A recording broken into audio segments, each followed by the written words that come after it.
Where the root of the nose meets the skull bone, there lies man's gate to God.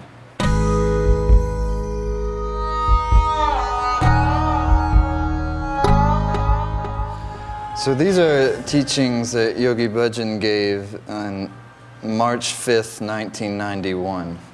1991 was a significant year because it was the first year that began the cusp period for the Piscean age, which had been going on for 2,000 years to go, and the Aquarian age to come, which ended 2011 was the end of that cusp year into 2012 winter solstice.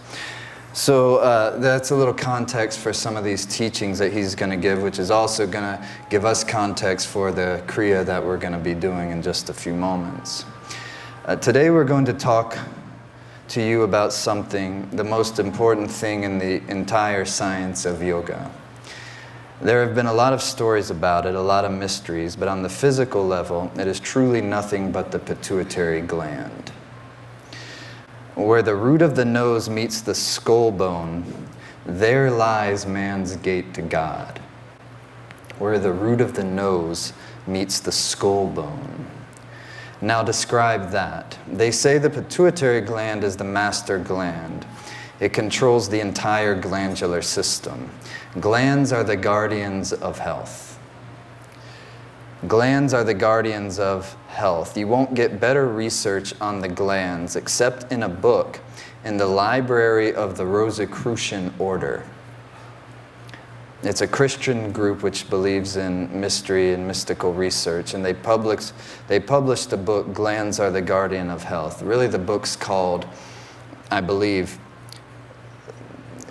Glands, the Hidden Guardians of Health, or something like that. You can find it. It's on Amazon and you can order it.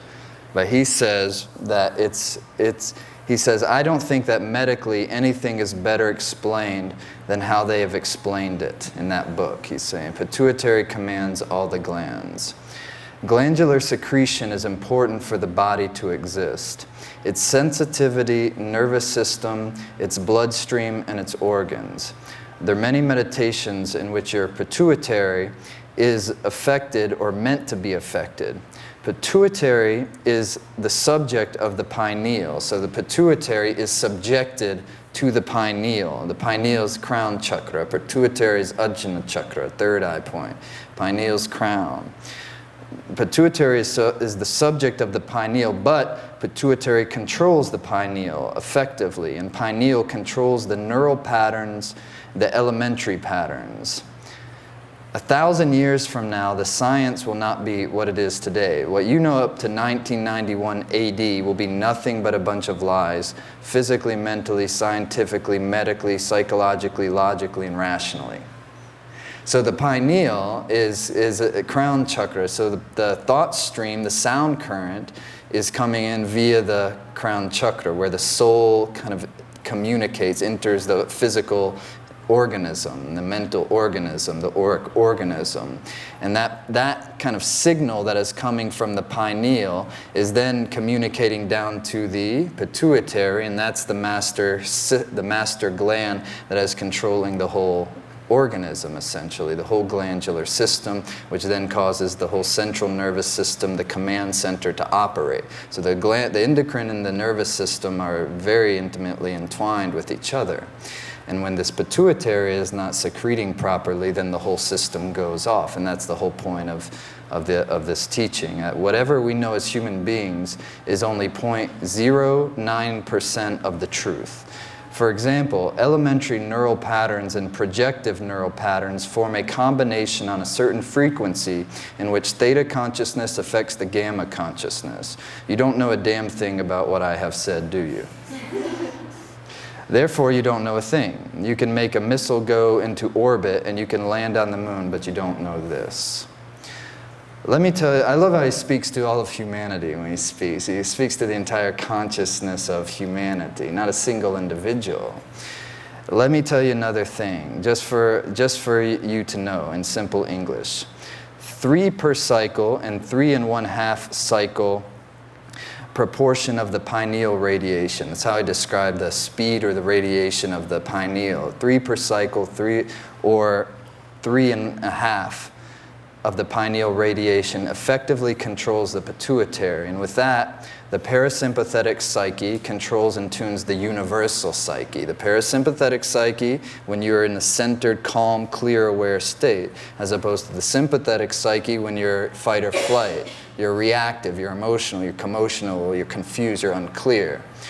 So that pineal, when the pineal is radiating in this kind of yogic frequency, in other words, due to the pranic energy affecting via the kriyas, etc., the mantra practice, everything that we do, that effectively controls your pituitary. And with that, the parasympathetic psyche, your command center of the central nervous system, center of your being, controls and tunes the universal psyche, in which the neural patterns can understand the subject to the experience of ecstasy.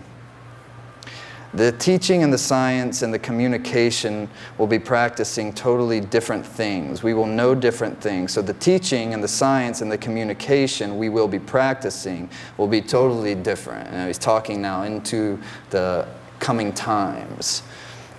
We will know different things. We will not be like this emotional, nonsensical, behavioral, self-depressed human beings. Logic, reason, and argument will be passé. Logic, reason, and argument will be passé. The base of communication will be the sensitivity of intuitive nature. The base of communication will be the sensitivity of intuitive nature. And this is already happening, isn't it? People will read the teachers just as open books.